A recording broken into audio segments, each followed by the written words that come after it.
Hi, I'm Jamie Gaffga. I'm a 6th grade teacher at a Montgomery County middle school.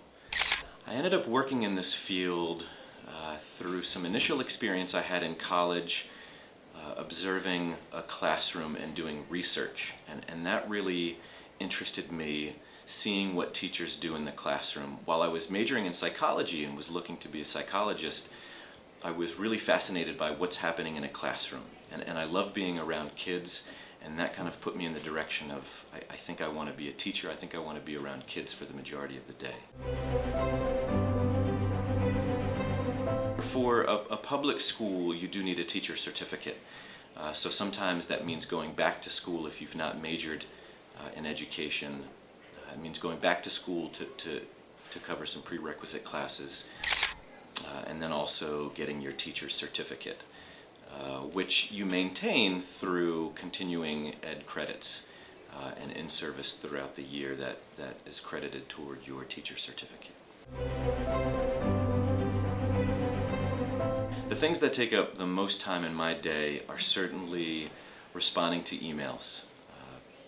Parents most importantly, because they want to know, what can I be doing at home to better support what you're doing in the classroom, or they need to share a concern that they'd love for you to address.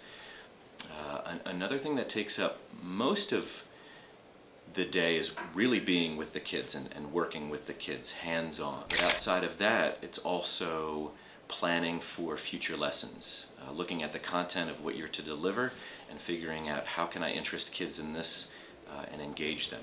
And then finally, I think meetings and in-service takes up a good portion of time. The district often has new initiatives they're looking to put in place, and that becomes training for us each year.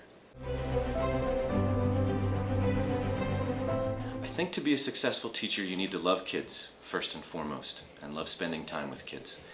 I think you need to be able to multitask, do multiple things at once, because in a classroom things can get chaotic. I think you need to have a good amount of patience and be able to persevere through frustrations to get to those aha moments with students. If you're considering this field, I would recommend getting into a classroom and seeing what it looks like nowadays, because it is very different from the past. So get into a classroom, see if you can observe, and see if that's something that you could see yourself doing and enjoying year after year. Your audience is always different with each year, so that certainly makes things interesting. But you're with kids day in and day out, and see if that's something that you're interested in doing.